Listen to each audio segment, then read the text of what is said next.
Suppose कि आपके पास इस तरह से एक कोई स्ट्रिंग वगैरह है जिसके साथ आपने हैंग किया हुआ है अपने बैग को। बैग आपका मैं ये बना देता हूँ, और सपोज कि आपने इसके साथ इसको इस तरह से किया ऐसे।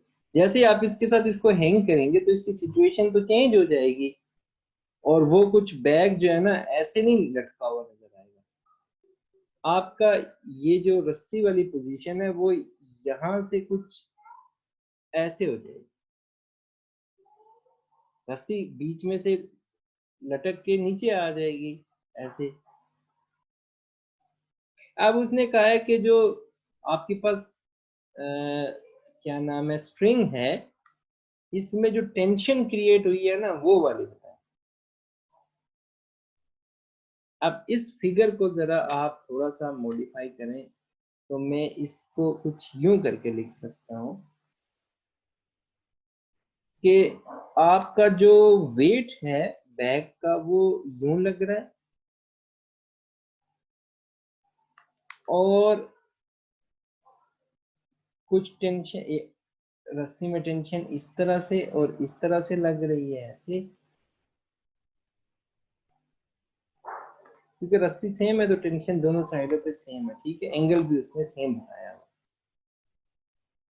अब आप क्या करेंगे कि ये जो टेंशन के कंपोनेंट है ना इनको हम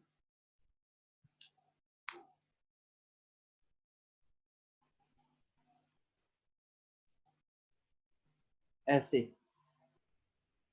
ये हॉरिजॉन्टल एक्सिस है दोनों साइडों पे। जरा आप देखें, मैं इसको ऐसे कर लेता हूं कि ये जो ये है इसका मैंने ये वाला कंपोनेंट बना लिया, इसका एक्स कंपोनेंट कहलाएगा, और ये वाला मैंने इसका कंपोनेंट बना लिया, ये इसका वाई कंपोनेंट कहलाएगा।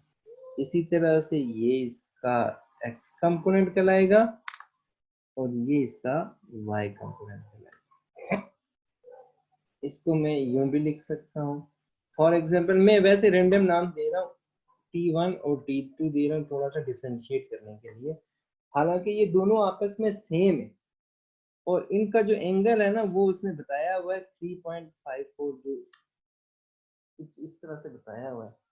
ये 3.5 है और ये भी आपके पास 3.5 है। जो बैग है वो 1.85 kg का है, जो कि आपके पास आप इसे वेट में कन्वर्ट करेंगे, ये उसका मैस है। और जो उसका वेट होगा वो इसको 10 से मैं मल्टीप्लाई कर देता हूँ, 18.5 में डायरेक्ट लिख देता हूँ। ठीक है, ये इसकी जो फिगर है वो बनती है। अब t का ये वाला कंपोनेंट कहलाएगा T1x, ये T2 का कहलाएगा T2x,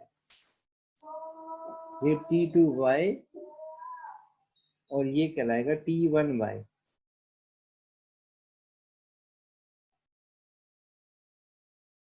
अब जरा sum of forces along x axis, sum of tension along x axis कर लेता हूँ।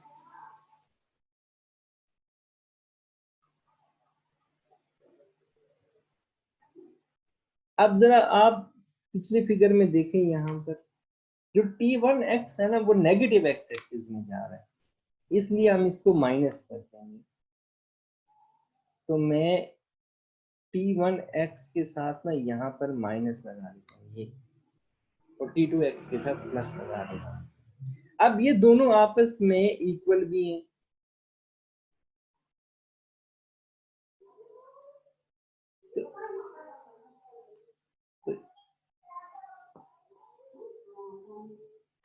ये आपके पास जीरो हो जाएगा फिर, क्योंकि ये दोनों आपस में इक्वल है।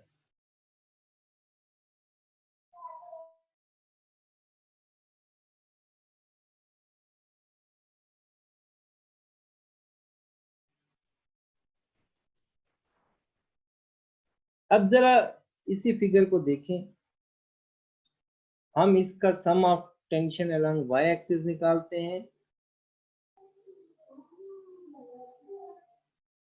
तो जरा फिगर को देखें,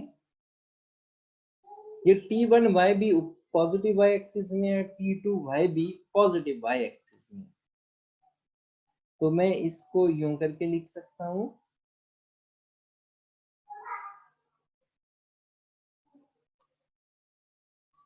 ये दोनों आपस में बराबर है, तो मैं इसको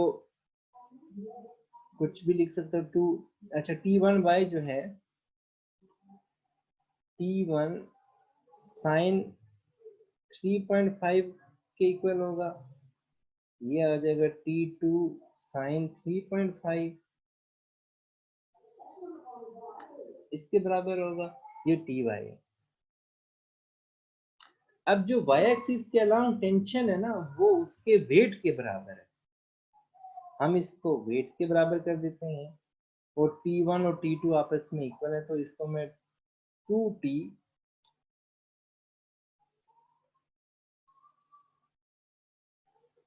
3.5 कह देता हूँ। अच्छा, जो टेंशन है वो 18.4 है,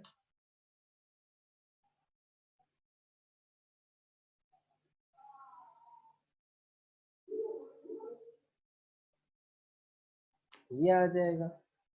अब 2 और साइन थीटा इधर मल्टीप्लाई हो रहे हैं, उधर जाकर डिवाइड हो जाएंगे।